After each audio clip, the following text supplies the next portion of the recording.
So is it possible that all these Lakers went to Steven Jackson's house and played on the secret replica Staples Court in the middle of his Bel Air mansion? If you're the NBA, you've got to look into this. To me, this is as serious as PEDs, and this is as serious as sign stealing by the Astros and the Red Sox and the Yankees and every other team.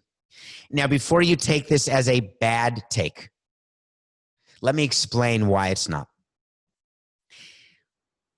The whole point of PEDs and sign stealing and why it's an issue is that what leagues try to do is make sure there's a level playing field where the biggest differentiating factor is the talent of the athletes and the talent of the front office, those people putting that group of athletes together.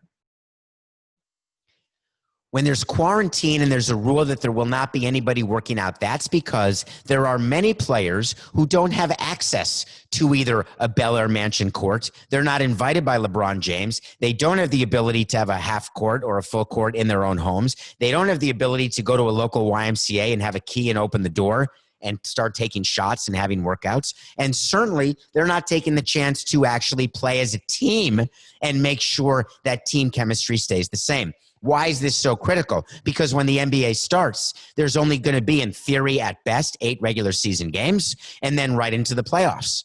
So any team that can get its act back together and play the way they had been playing, they will have an advantage, a definite advantage come playoff time. You think the Milwaukee Bucks wouldn't want to keep their team and keep their momentum rolling and have practices as a team on a court? Do you think the whole team is in Milwaukee? Do I think the whole Laker team is in LA? I think if LeBron James says, hey, we're having some practices here on the replica Staples Center court of Bel Air Mansion and shoe magnate Steven Jackson, I'm going to need you to be here at 4 p.m. on Wednesday. Guess what? The players are going to be there at 4 p.m. on Wednesday. But now you're telling me, well, wait a minute, Dwight Howard came out with a statement saying it's very important that we don't think about coming back. We may want to come back. We may not want to come back, but we have to really be focused on the social injustice that's going on. Take this time to be with families. So did all the Lakers practice but not Dwight Howard? Or was Dwight Howard practicing while preaching that he may or may not want to go back to the bubble? This is an issue for the NBA. They're going to deal with it.